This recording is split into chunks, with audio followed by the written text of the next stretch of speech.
thought I was worth keeping, so you cleaned me up inside. You thought I was to die for, so you sacrificed your life so I can be free, so I can be whole, so I can tell everyone I know. You thought I was worth saving, so you came into my life. You thought I was worth keeping,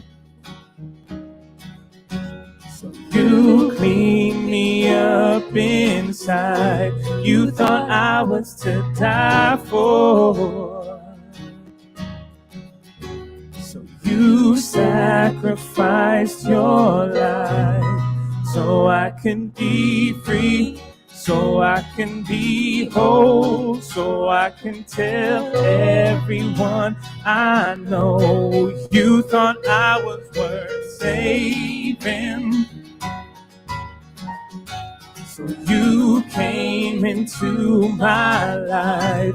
You thought I was worth keeping, so you cleaned me up inside. You thought I was to die for, so you sacrificed your life so I can be free, so I can be whole, so I can tell everyone I know. And so I can bring praise, I will bring praise. No weapon formed against me shall remain. I will rejoice, I will declare, God, you're my victory and you are here.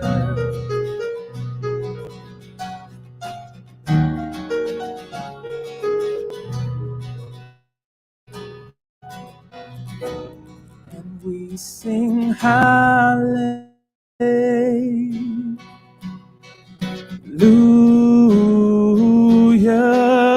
and we sing hallelujah,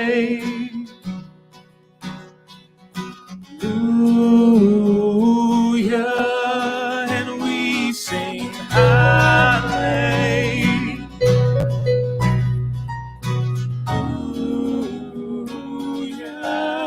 and we sing hallelujah.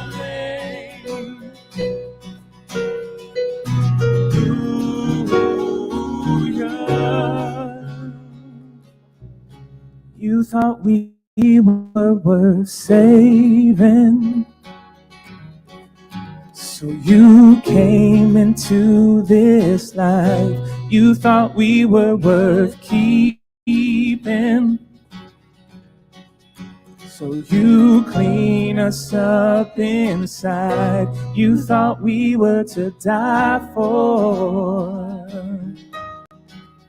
so you sacrificed your life so we could be free, so we could be whole, so we could love everyone we know. And so we can bring praise, we will bring praise. No weapon formed against us shall remain. We will rejoice, we will declare, God, you're our victory and you are here.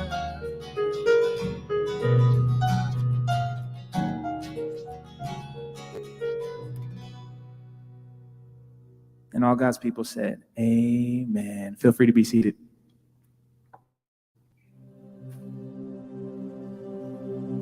To those who have been excluded by Christians.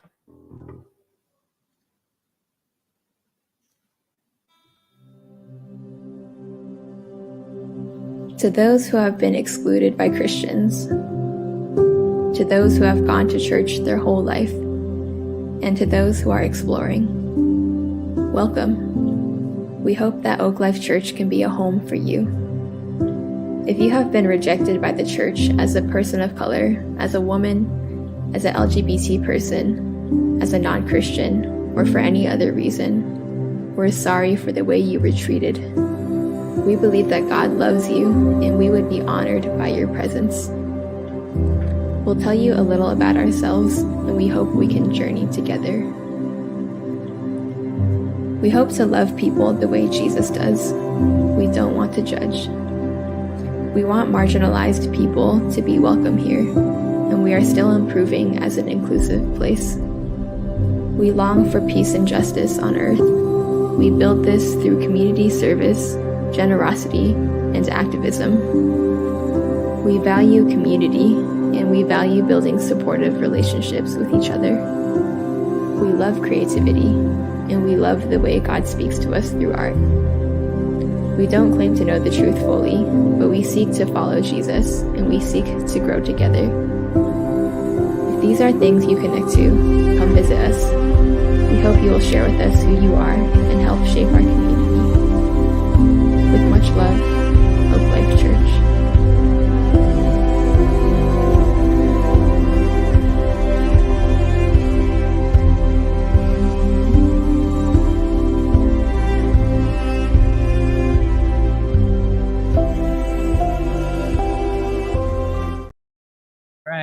My name's Josh, and I'm going to run through some announcements. So the first one is apparently we missed one heck of a party here last night. There is a lot of stuff around you might see remnants of.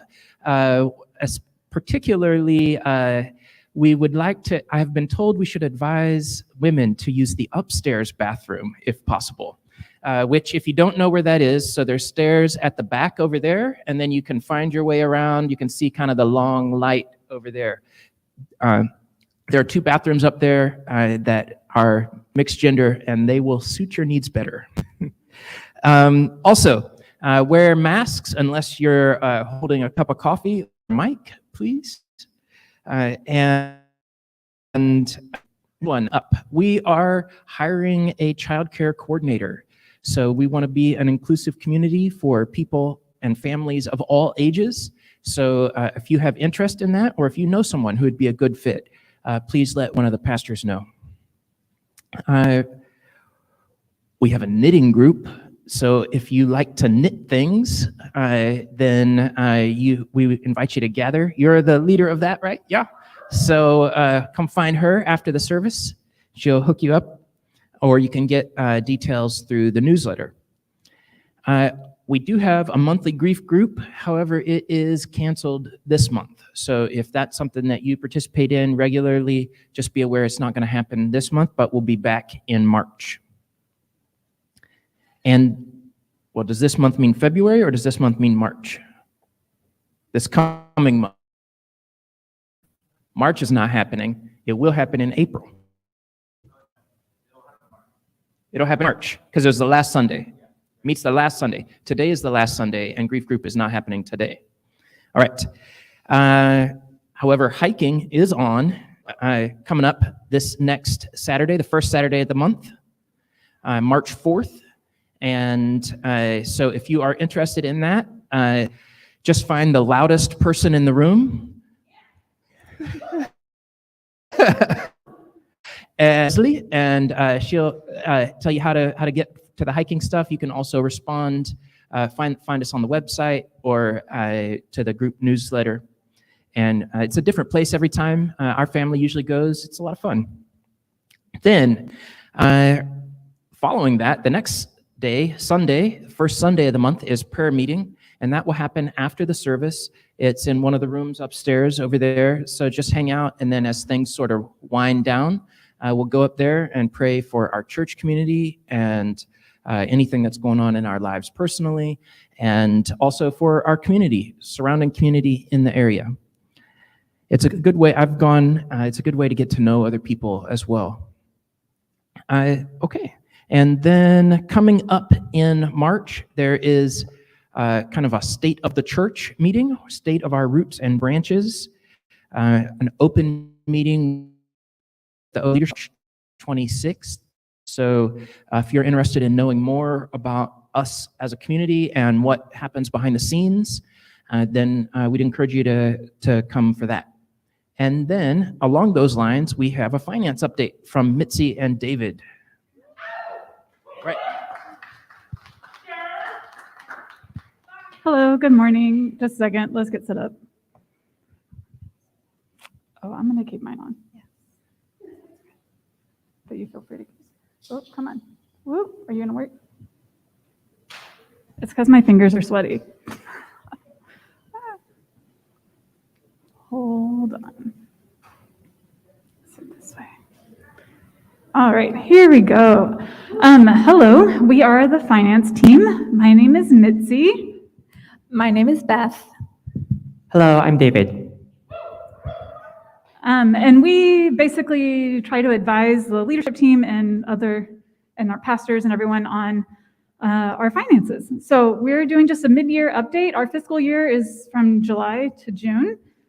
So we're 6 months, I guess technically almost 8 months in, but we just have numbers for 6 months. And Beth is going to start. Thanks, Mincy. So yeah, as many of you know, Oak Life is a church that really values financial transparency, so you can all see what's going on with money, how money's being spent, how money's being budgeted. So this first slide will give you a quick snapshot of how things look for the last 6 months of 2022. It's from July through December. And I'm realizing this is probably teeny tiny for all of you. So I'll just talk through what's on here, but if you want to look at the slides more in depth, just talk to us afterwards and we're happy to share it with you.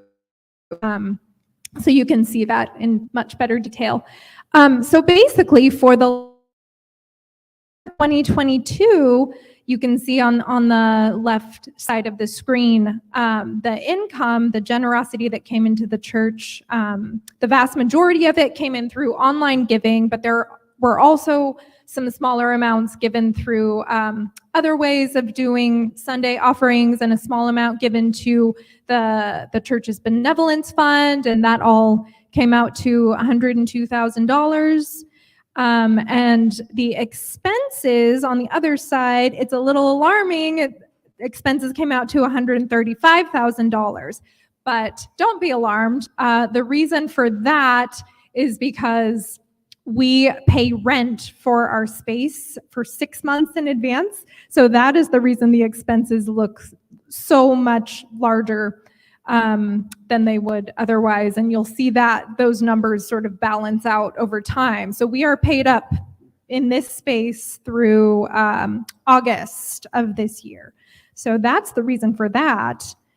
And then if we move over to the next slide, the budget for this year that we're in, this is the approved budget that the leadership team approved for the current fiscal year. So this will give you the larger picture of what we're sort of projecting and hoping for. And it actually shows that we're doing good. We're on track. If you compare it to the last slide, we're really where we should be here. We projected total income of around $208,000 and expenses of $205,000. And one thing that I'll want to note here is we did add a $5,000 fundraising effort to our income so that we wouldn't end the year, hopefully, with a deficit. So that's in there. And if you have any ideas or experience with fundraising, that would be amazing to have you join the fundraising committee to sort of get that going. So that is what the budget looks like. And then if you move on to the next slide, thank you. So this one was really exciting for me to see because I remember when I was brand new to the finance team last year, we were putting together slides for this presentation, and we decided to write down a list of goals that we had for the upcoming year. And this last week, we were going over slides again, and I was so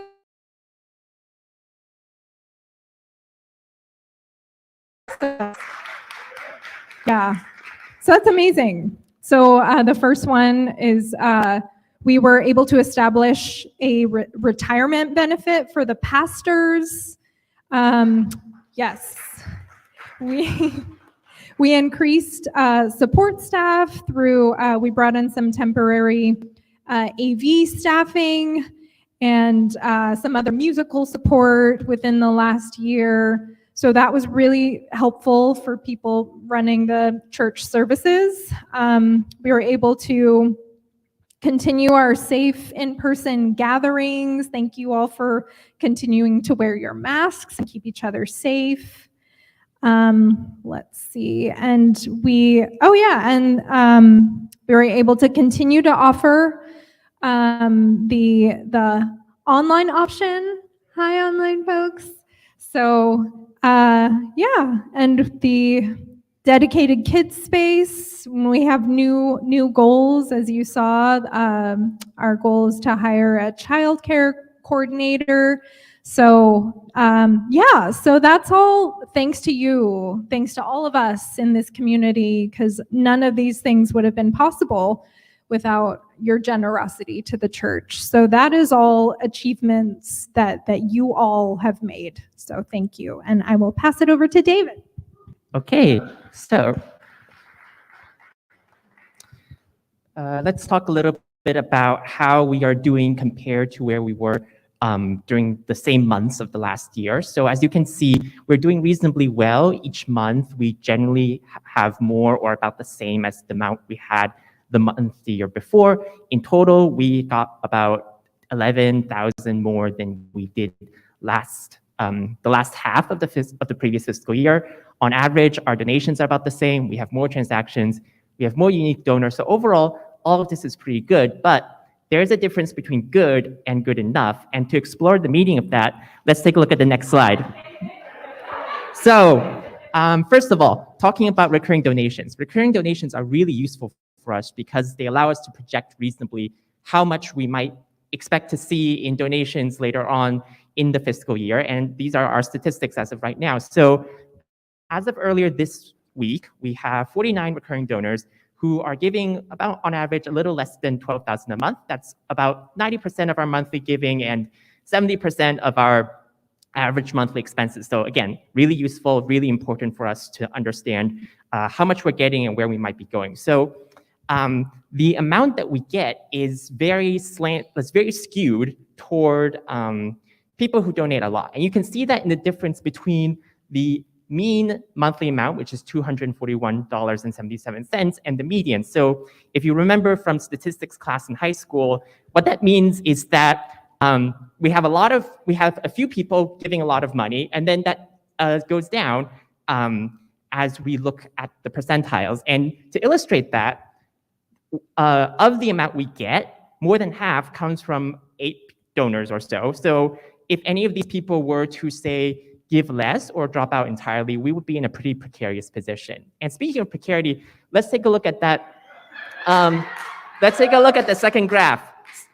Not the second graph, but the graph on the right. So this is tracking our cumulative fiscal year donations by day. And what that means is that that's the amount that we've gotten in donations by day in the fiscal year. And you can see how those trends look for this fiscal year and then the 3 fiscal years prior. So in this fiscal year and the last 2 fiscal years, we've generally gotten around the same amount of money at each point. We're all getting more than we were in fiscal year 2019 to 2020, which was, as you remember, the last year before, the year that spanned both before COVID and then the first bit into it. So overall, that's very good, but we have more expenses this year than we do in the past. And a lot of that is those really cool things that Beth was talking about earlier. We need more money for that. And so if you look at the graph there, you can see that where the trend line is going is that it's going to be a little bit under our budgeted expenses, assuming that the trend line holds. Now, there's no reason why the trend line has to hold, just because the future doesn't have to look like the past. So to talk a little bit more about what that means and how you can help with that, we have Mitzi. Yeah. Oh, David. He was a great addition to our team. So, all right, that was awesome. Before we get into that, I did want to show like a little bit more of where these funds are going. And part of that is a big part of our community is doing outreach. And so just highlighting that we gave over $2,000 to our Third Sunday partners. In December, we took part of the toy drive, so we don't have like actual numbers on that, but that was something that we did as a community to support Harbor House. Our other recipients were Partners Relief and Development and Elizabeth House. Other things that we did, we had a ballot party last year before the elections, which was great. We did passed out meals for Operation Cranberry Sauce, like we've done maybe since the beginning. Yeah, forever. And we also had our art night with Lyrical Opposition that happened in November. So just a few more things, fun things that we're trying to do with these funds. So with all of that in mind, if you'd like to give to Oak Life, that'd be amazing. As David kind of mentioned this, the most helpful way to be involved is if you are already giving or interested in giving, is to become a recurring donor. Again, that helps us just to like have more accurate projections. We're not a business that like sells and like knows what kind of like profit and like have marketing, like that sort of thing that we're not doing. So any sort of data we can get to try to like understand where we're going is really helpful for us. So you can do that online through PushPay. We also want to shout out that if your company offers like corporate matching, we are a 501c3, so you can match your corporate dollars with us. I know part of Benevity. There might be other ones out there. If you are looking for us on your company's site or whatever and can't find us, just email us and we can try and figure that out. The other thing that David had a great idea is that your tax refunds, if you're like, woo, look at that, just think about Oak Life. That would be awesome. But yeah, we really thank you all for your support, not just fiscally, but we're the finance team, so we're going to talk about that, but support in other ways by opening up homes, giving your time, energy, all of those things. So we really just appreciate that. And I will be posting these things on our website so you can look into those. Beth mentioned that this is tiny. We were used to a bigger screen before, but you'll see those online. And if you have any questions, you can email us, finance-team@oaklifechurch.com. Oh, Larry? Okay.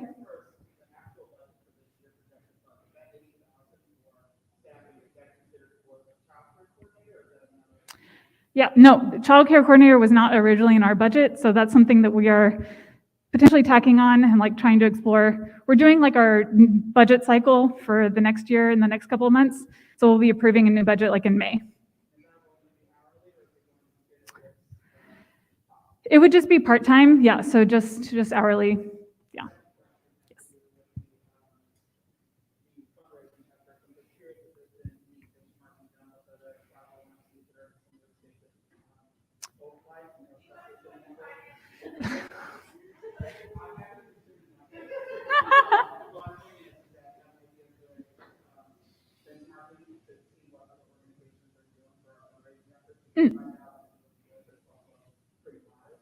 Mm-hmm.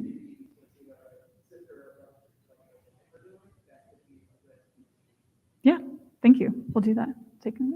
All right, thank you guys, and I think we're gonna continue with community announcements.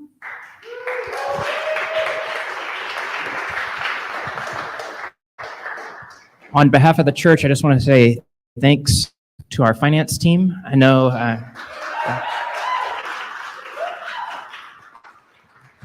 you guys give your time to help us keep track of the funds that we contribute to help Oak Life happen and to help us reach out to our community, and we're grateful. And bonus points when we go to chair chats if anyone can use the word precarity in a conversation. Also, I'm going to look up to see if my company can do corporate matching. So thanks for that tip. I didn't know that that was possible. I think it might be possible through Benevity. I know that we don't do it straight through churches, but maybe through that. So any community announcements today? Anybody? Leslie?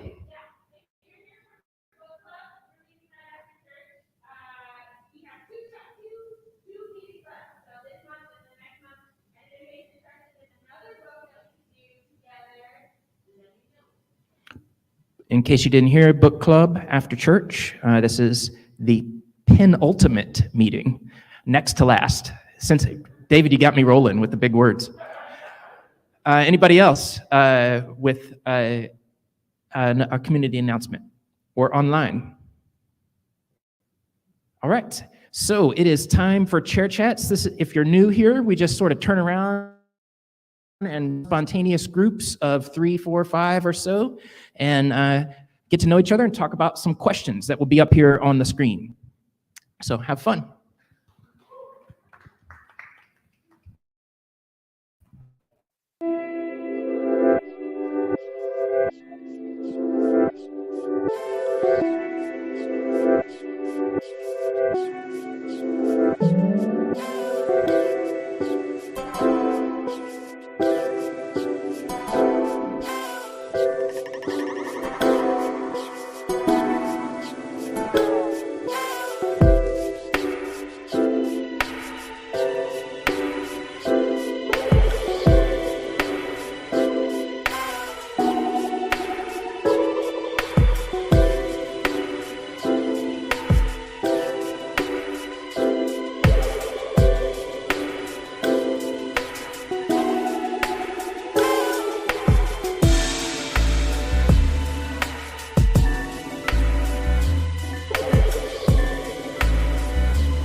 All right, this is your 1 minute warning. 1 minute warning.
All right, go ahead and start wrapping up the last comments and finding your way back to your seat.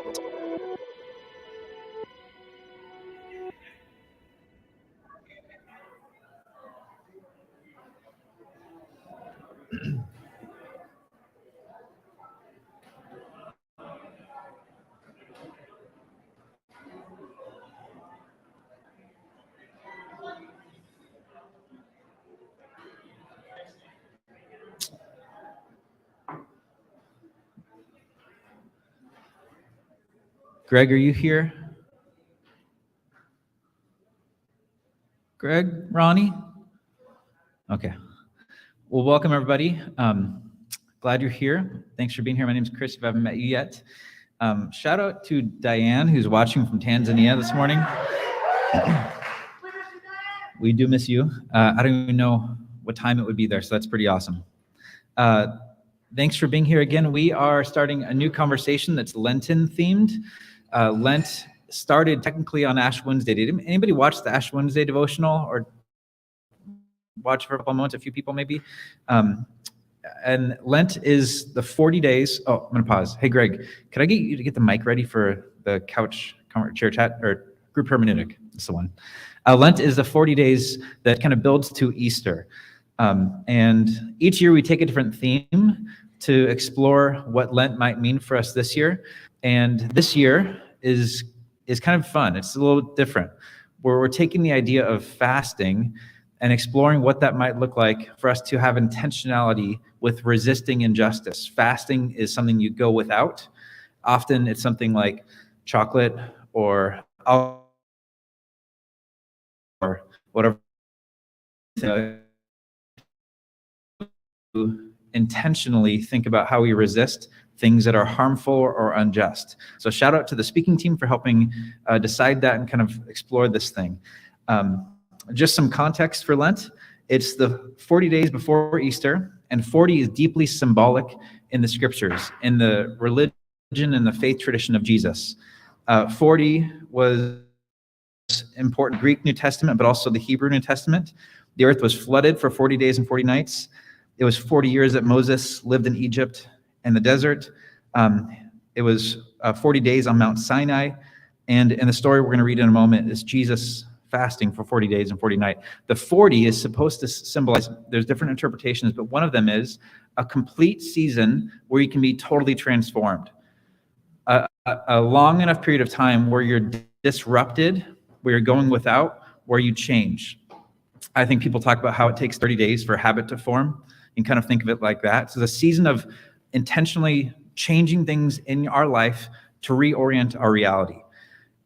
And so that's one of the things that our spiritual ancestors put into our calendar, is every year these moments to really rethink, to reevaluate, to stop and pause and reflect. And Lent for most of us has been an inward journey. It's been something to just pause and reflect on your own, but I think it's also supposed to be something outward. And that's what we're going to explore this year a little bit. So we're going to read a passage of scripture which frames Lent and is the inspiration for this part of the church calendar, and it's how Jesus started his ministry. One thing I'll highlight up front is how different this starting point of becoming a public figure is than every other public figure like in all of history for the most part. When we start something like a campaign, or we go and try to get people to follow us or pay attention to the thing we're selling, we have like a PR thing, and we try to get as much attention as we can. Jesus started his ministry by withdrawing. So let's read Matthew 4, 1 through 11. This story or something similar happens in at least 2 of the Gospels, and it's a powerful example for us. And it's a complex story. So let's see how it speaks to us this year as we begin Lent.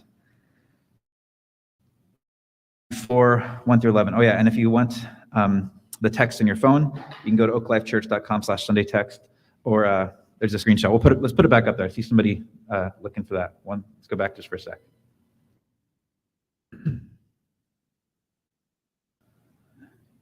Got it? And that also has some of the quotes and some of the closing things for today as well. So this is Matthew 4, 1 through 11. Then Jesus was led by the Spirit into the wilderness to be tempted by the devil. After 40 days and 40 nights, he was hungry. The tempter came to him and said, "If you are the Son of God, tell these stones to become bread." Jesus answered, "It is written, man shall not live on bread alone, but on every word that comes from the mouth of God." Then the devil took him to the holy city and had him stand on the highest point of the temple. "If you are the Son of God," he said, "throw yourself down. For he will command his angels concerning you, and they will lift you up in their hands, so that you will not strike your foot against the stone." Jesus answered, "It is also written, do not put the Lord your God to the test." Verse 8, again, the devil took him to a very high mountain and showed him all the kingdoms of the world and their splendor. "All this I will give to you," he said, "if you will bow down and worship me." Jesus answered him, "Away from me, Satan, for it is written, worship the God and serve him only." Then the devil left him, and angels came and attended him. Matthew 4, 1 through 11. And we can put that picture of Jesus in the wilderness on the screen as a visual of this moment. Let's take a moment to think about what we just read, and if there's a word or a phrase or an impression that's speaking to you, love to hear from the community. And this is one of my favorite things we get to do, is to hear how the text might be speaking through different vantage points, different things that strike us. And if you have something you want to share, please raise your hand.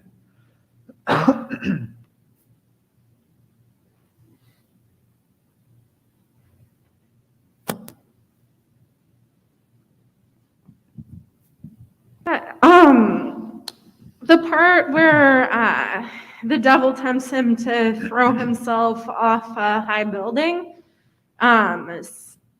makes me think that perhaps the devil is tempting him with suicidality, even though that's not necessarily the way the passage has to be interpreted. You could think of it as like telling a person who's despairing and suicidal, like, "Oh, just, kill yourself and go to heaven." And as someone who's had a past with mental health problems, I do find that passage very inspiring, because it's affirming that Jesus's life is going to be very worthwhile to live, even with how incredibly painful it turned out to be. So I love that particular passage. Thank you for sharing that.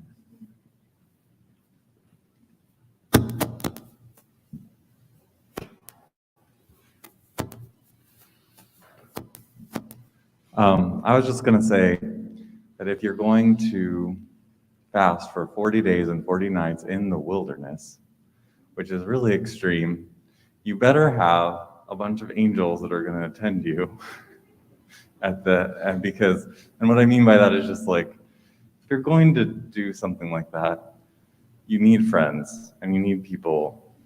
And Jesus knew that he had angels or whatever to help him, but I just, going along with, I guess, suicidal tendencies and destructive behavior, if, this kind of stuff rubs up against that. And it's like, just, I guess, make sure you have friends and community around to help and guide, and because something bad can happen. And that's my thought about that.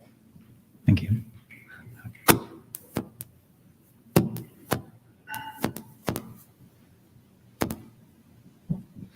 I was thinking about this passage and how it's like the devil or Satan is like, when we think about it, we're like, the devil, But in my thought process, it kind of seems like, don't laugh. It kind of seems like the devil or Satan in this case are really intrusive thoughts. And when you're alone and you're trying to really sort out what is real, what is true, what is actually happening, what is the reality that you're living in, how to get out of whatever funk you're in, or how to get to the next level of the place, or drown out the noise around you. These intrusive thoughts really come in and they try to warp your reality to a place where you don't feel like yourself, you don't know what's real, and it takes you to an extreme where you're just, you do go to these dark places. And it's something to be said to have this wherewithal, and maybe it's like, I don't know, I don't want to say spiritual fortitude because that sounds like real churchy, but something where in the end, you can always hear God's voice, even in these dark places and even in these alone places where God is reminding you how worthy and precious you are and how important you are, and how, I don't want to give like optimism, but this too shall pass, right? These 40 days that you're doing this thing where you're trying to build this new habit, it will pass and this next thing will come, but it's like, how do you sit with the intrusive thoughts, but not let them take you over? Not let the devil win. Okay. It's beautiful. That's good. I got one more hand up here. Leslie, you hit so many of the points that I was actually going to say. As I was reading this, the thing that came to my mind in spirit was not only Jesus as a form of resistance, but a form of resilience, and how that's possible through all of us as we see what he had to navigate in those 40 days of just feeling pushed, challenged, actually, coerced into behaving a certain way, and that by believing through him, we have the capacity to be resilient as well and see the outcome of that. It's beautiful. Let's give some snaps, round of applause for all the comments. Actually, as part of Lent, some of you implement like a spiritual practice for that season. And maybe we could do one of those right now before we move on, because a few things were named that were kind of heavy, and all of us are coming in with different things in our week. And so could we just take a moment to be in silence together and honor the humanity of this room and breathe? And that's part of the wilderness too, is the desert. You go in and it's silent, and you just are present to it. Just take a moment before we move on.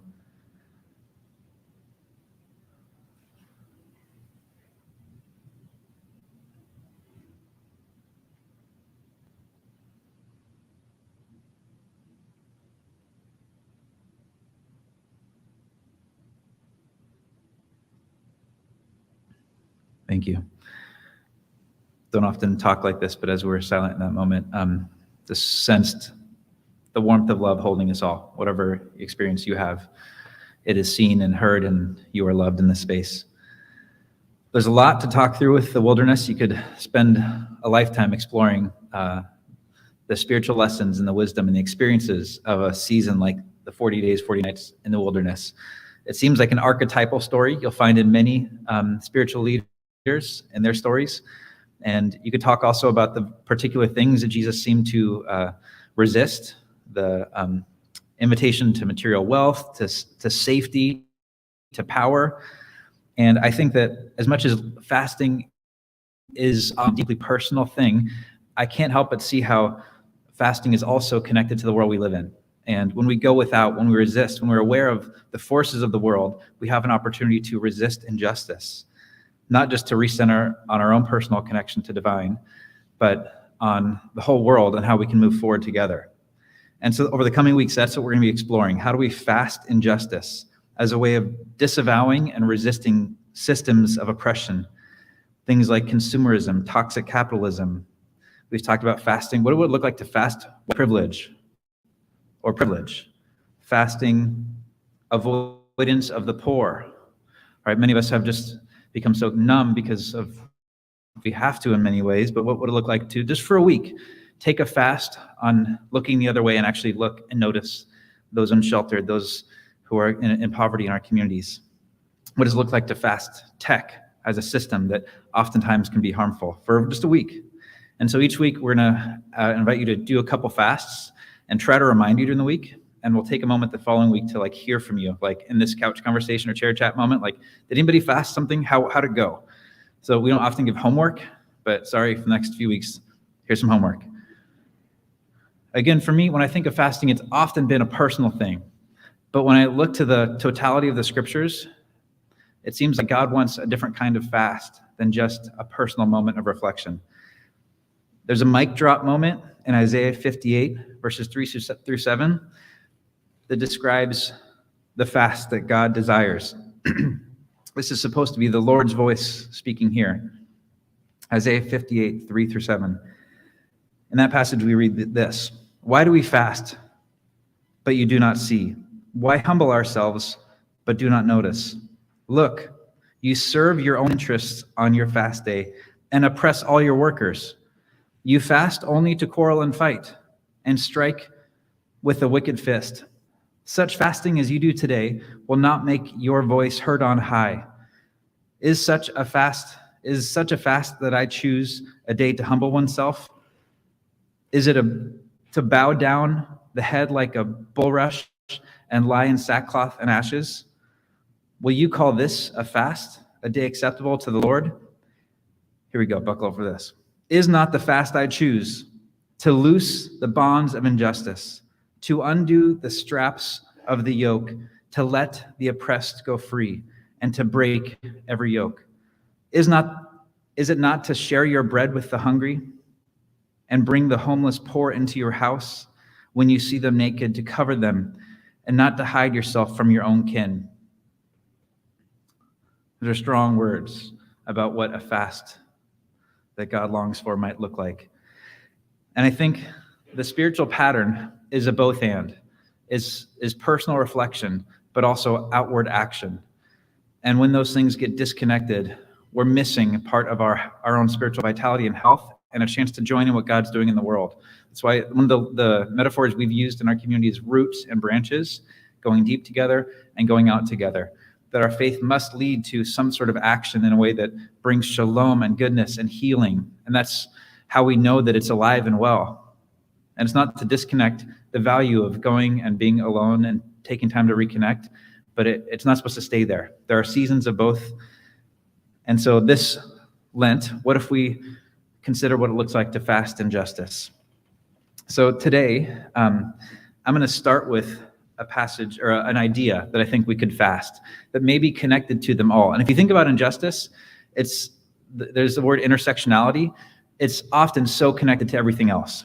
Dr. King said it like this: "We must see now that the evils of racism, economic exploitation, and militarism are all tied together. You can't get rid of one without getting rid of the other."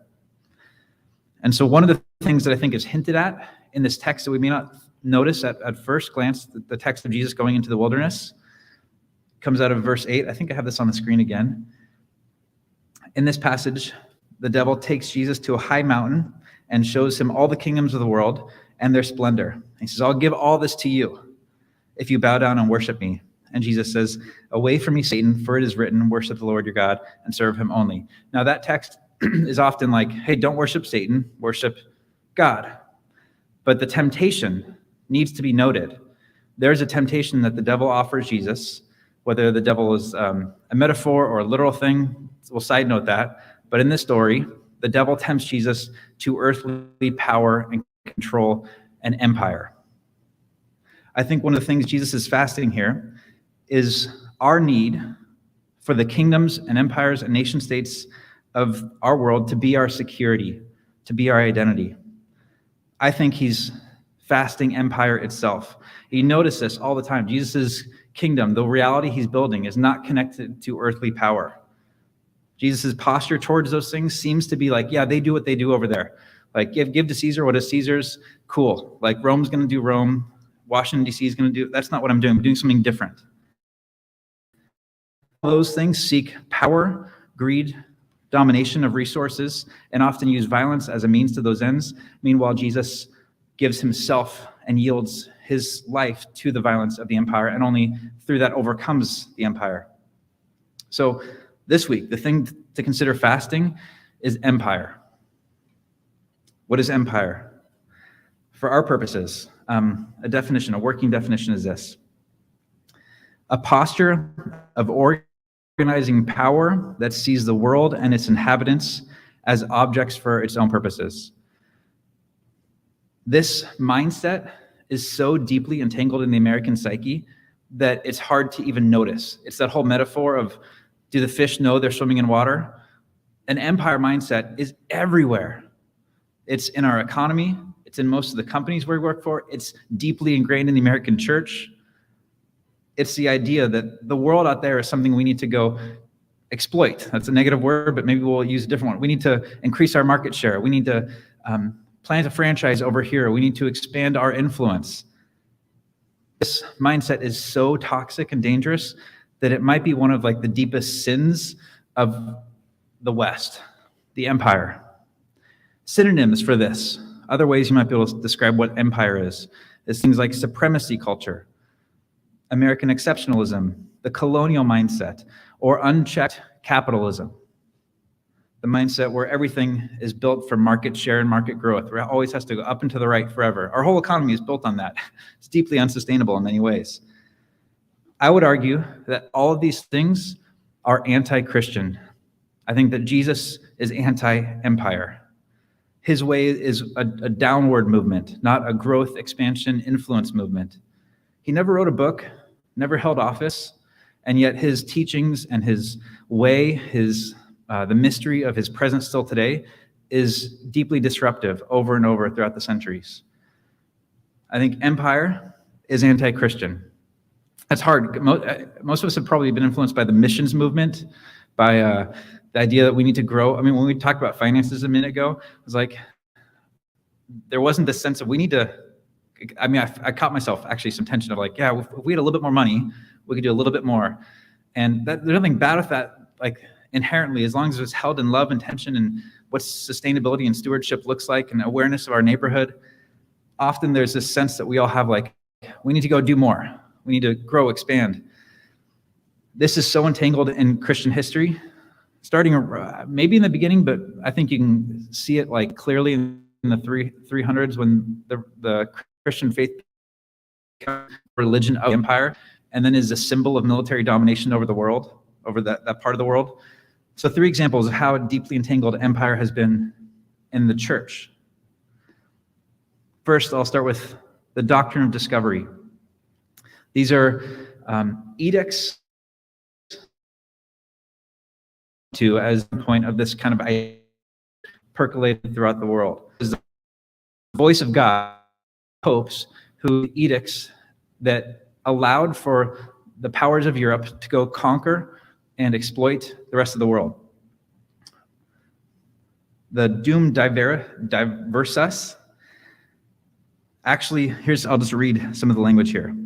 This granted the King of Portugal, from the Pope, from the voice of God, the freedom to invade, search out, capture, vanquish, and subdue all sectarians, which were the term for Muslims, and pagans whatsoever, and other enemies of Christ whatsoever placed, and the kingdoms, dukedoms, principalities, dominions, possessions, and all movable and immovable goods, whatsoever held and possessed by them, and to reduce their persons into perpetual slavery, and to apply appropriate to himself and his successors in the kingdoms, dukedoms, countries, principalities, dominions, possessions, and goods, to convert them to his and their use of profit.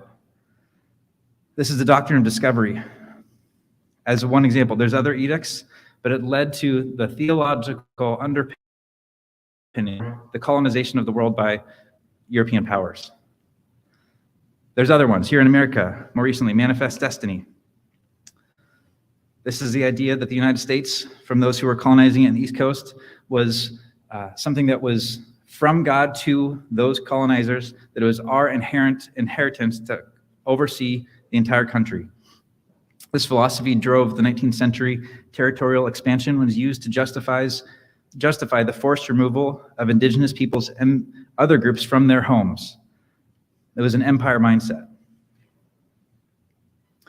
More recently, we see this, I mean, it's everywhere. You can like look, show me a company, for the a large part, a church movement, like there is empire entangled into that, an empire mindset somewhere, everywhere. So, and most recently in American history, you can talk about American Christian nationalism, that our country is supposed to be a city, a shining city on a hill, that we're supposed to be the hope of the world. It's our job to bring goodness and democracy and to save the world.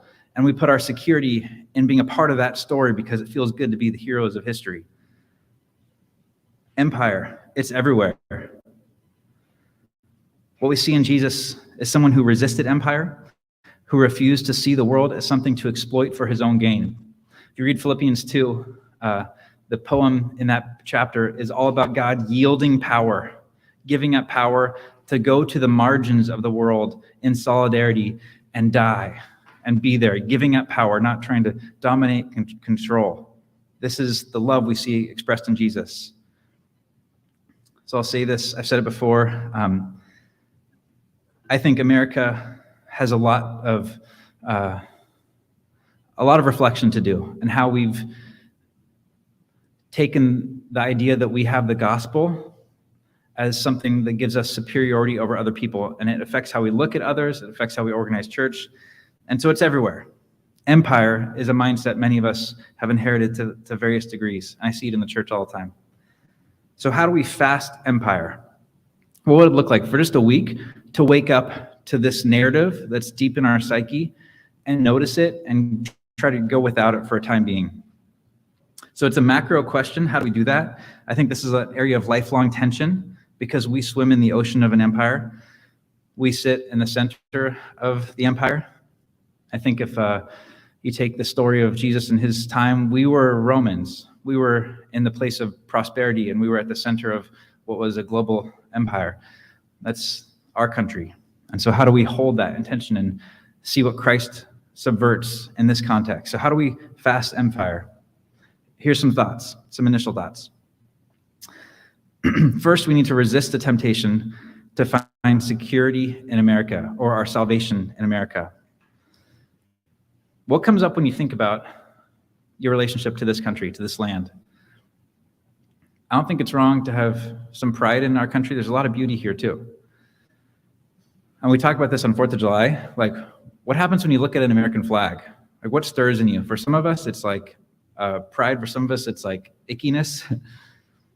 I think there's a temptation in our country to say, hey, we're America.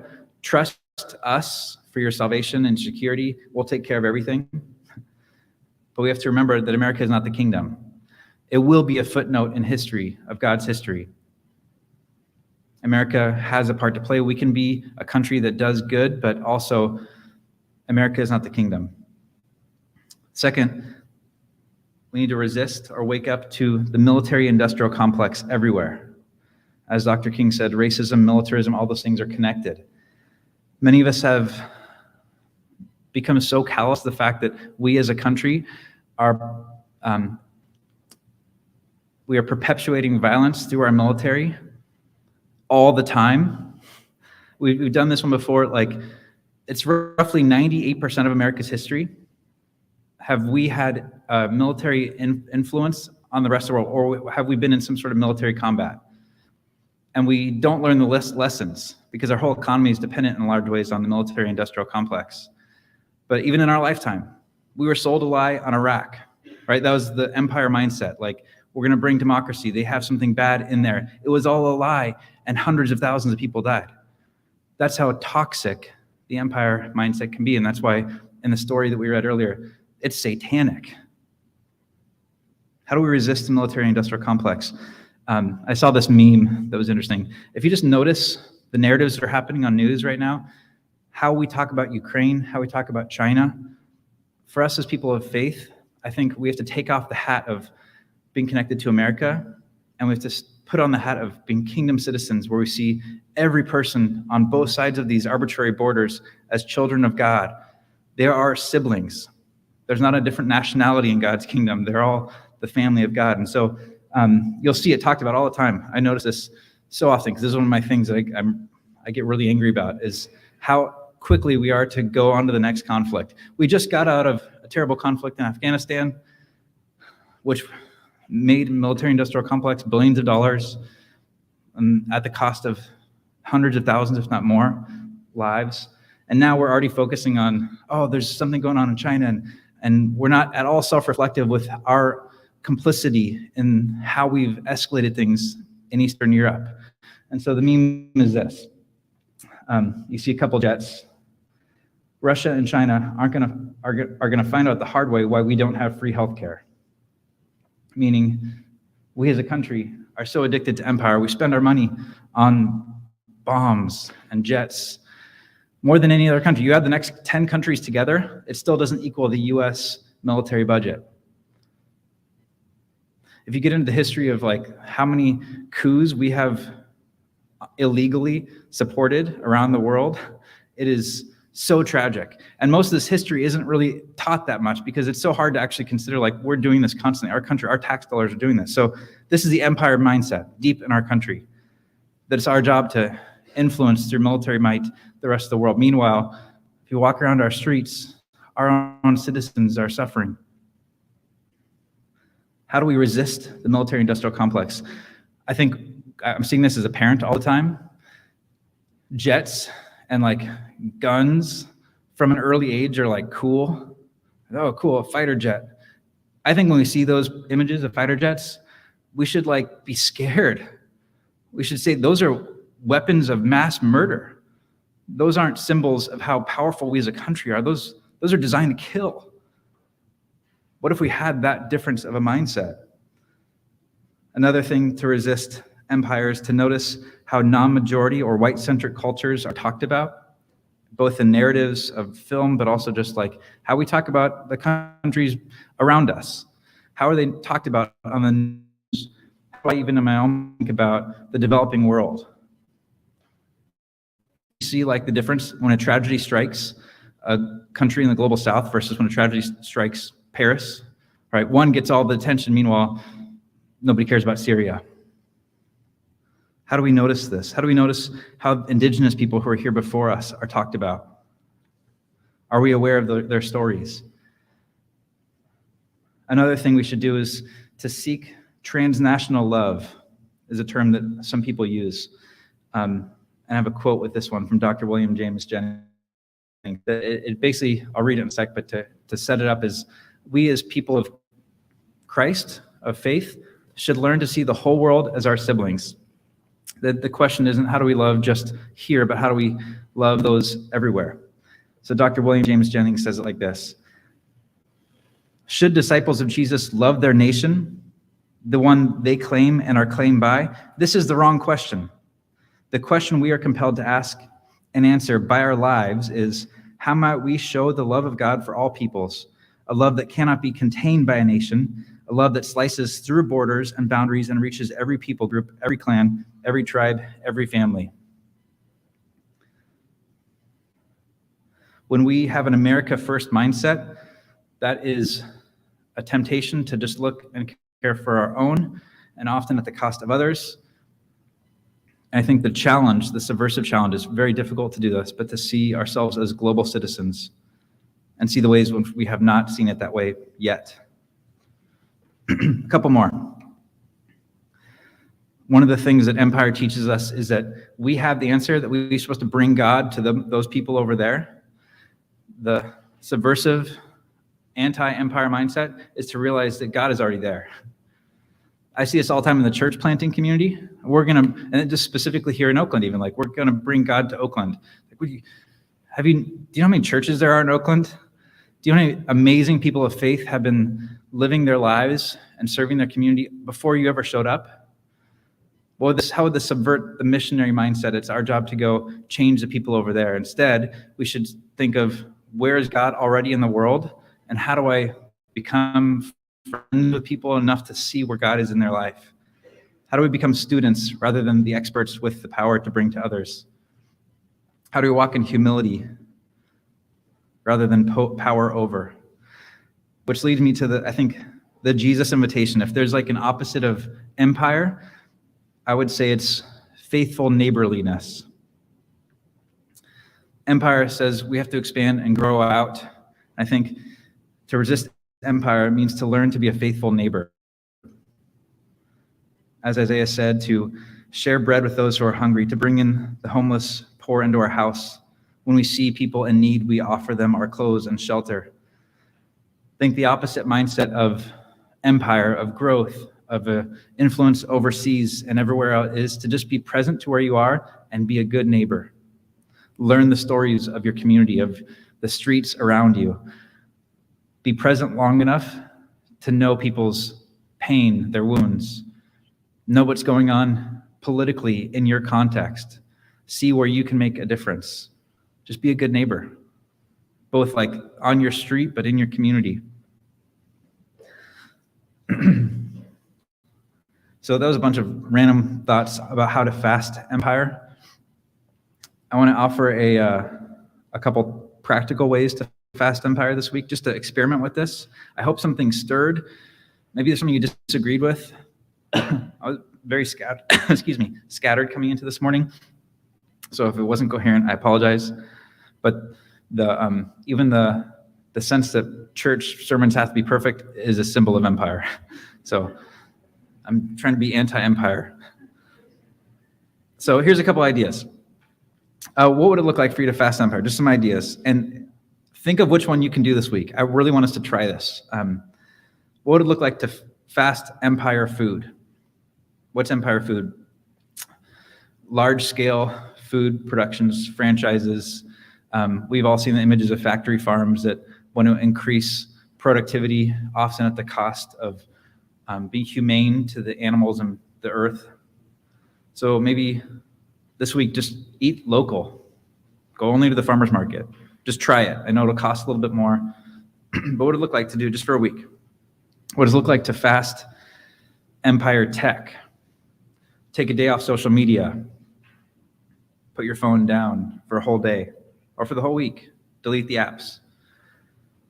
What would it look like to fast empire media?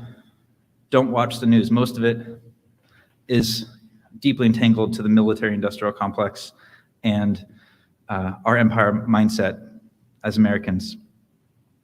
Turn it off for a week. Learn the stories of your neighborhood. Be present to your house, to your own body. And lastly, how could you fast empire narratives? The narratives that your worthiness comes from your productivity.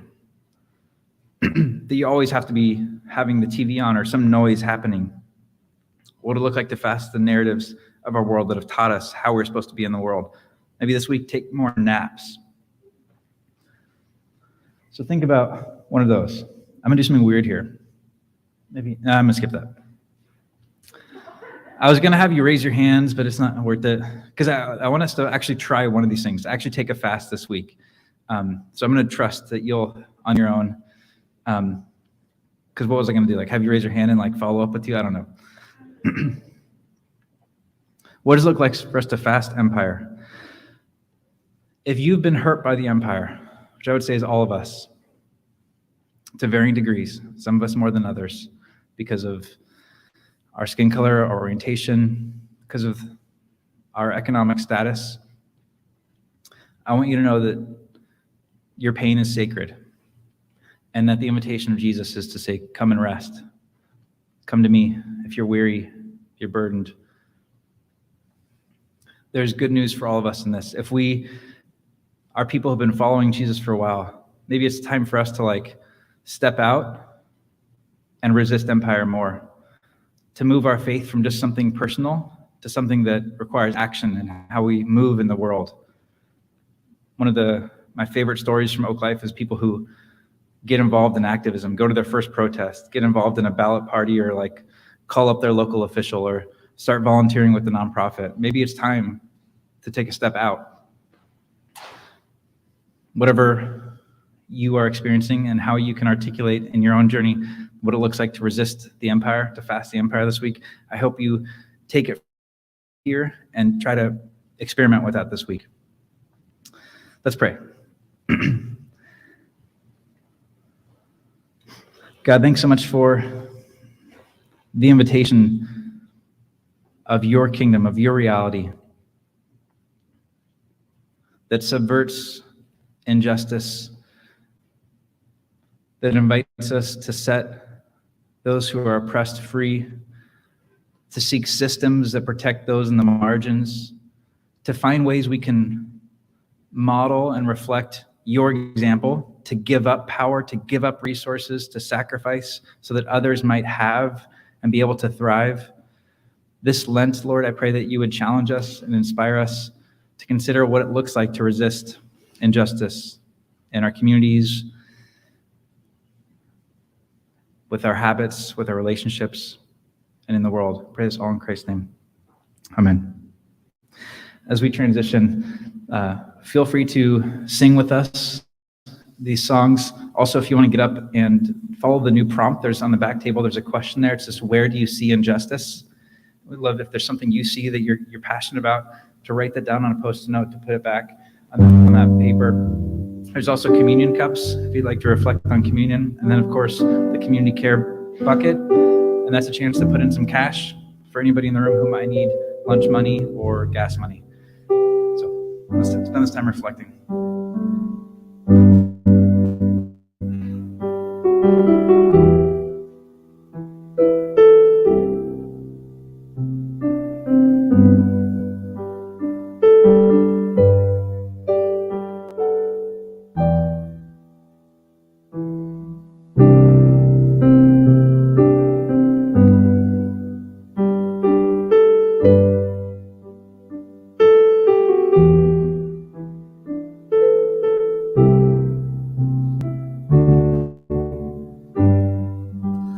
Falling down upon our knees, sharing now in common shame. We have sought security,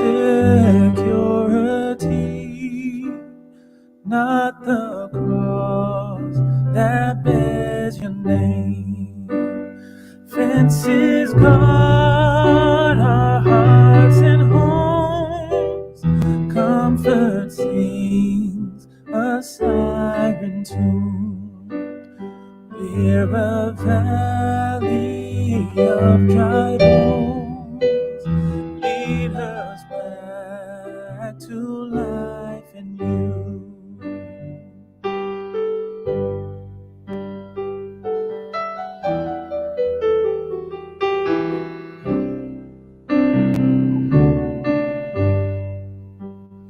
Lord, we fall upon our knees. We have shunned the weak and poor. Worship beauty, courted kings, and the things their gold affords. Prayed for those we like to know. Favor sings a siren tune. We've become a talent show. Lead us back to life in you.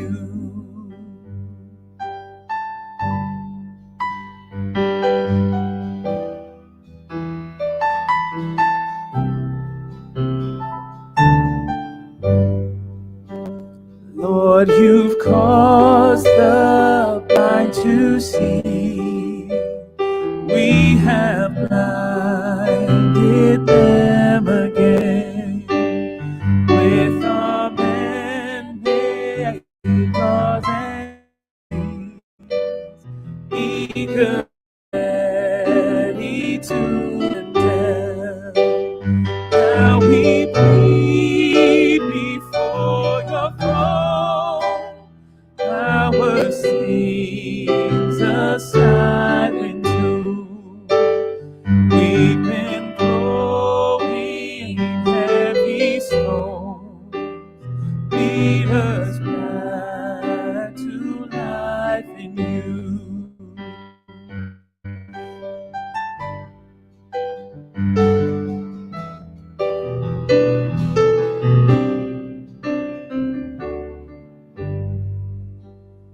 We're a valley of dry bones. Lead us back to life in you. We've become a talent show. Lead us back to life in you. We've been throwing heavy stones. Lead us back to life in you.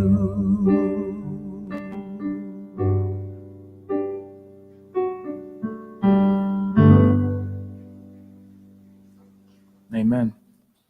For this last song, if you are willing, would you please rise in and join us? Some of the things that Chris was referencing in being anti-empire then is thus pro-kingdom. So as we fast and tear down this world, we are also building up a new home, correct? Yeah, that logic works? Yeah, all right, cool. All right, so just as Joshua had mentioned with the fasting in the wilderness, we're gonna need a community when we come back to, right? If we're gonna build up something, we have to do it together. So we're gonna practice that. So I'm gonna say, I'm building us a home, and you're gonna say, I'm building us a home. So we're gonna try it, okay? I'm building us a home. I'm building us a home. I'm building us a home. I'm building us a home. I'm building us a home. I'm building us a home. I'm building us a home. I'm building us a home. This earthly house This earthly house is gonna soon decay, soon decay. and my soul's gotta have My soul's gotta have somewhere to stay. somewhere to stay. Ah, y'all got it. I'm building us a home. I'm building us a home. I'm building us a home. I'm building us a home. This earthly house is gonna soon decay, and those gotta have somewhere to stay. When you hear me praying, I'm building us a home. When you hear me praying, I'm building us a home. This earthly house is gonna soon decay. My soul's gotta have, oh Lord, somewhere to stay. When I'm walking humbly, I'm building us a home. When I'm walking humbly, I'm building us a home. This earthly house is gonna soon decay, yeah, and our souls gotta have, oh Lord, somewhere to stay. And we're seeking justice, we're building us a home. When we're seeking justice, we're building us a home. This earthly house is gonna soon decay, yeah, and our souls gotta have, oh Lord, somewhere to stay. Just the voices. When we're loving mercy, we're building us a home. We're building us a home. When we're loving mercy, we're building us a home. This earthly house is gonna soon decay, and our souls gotta have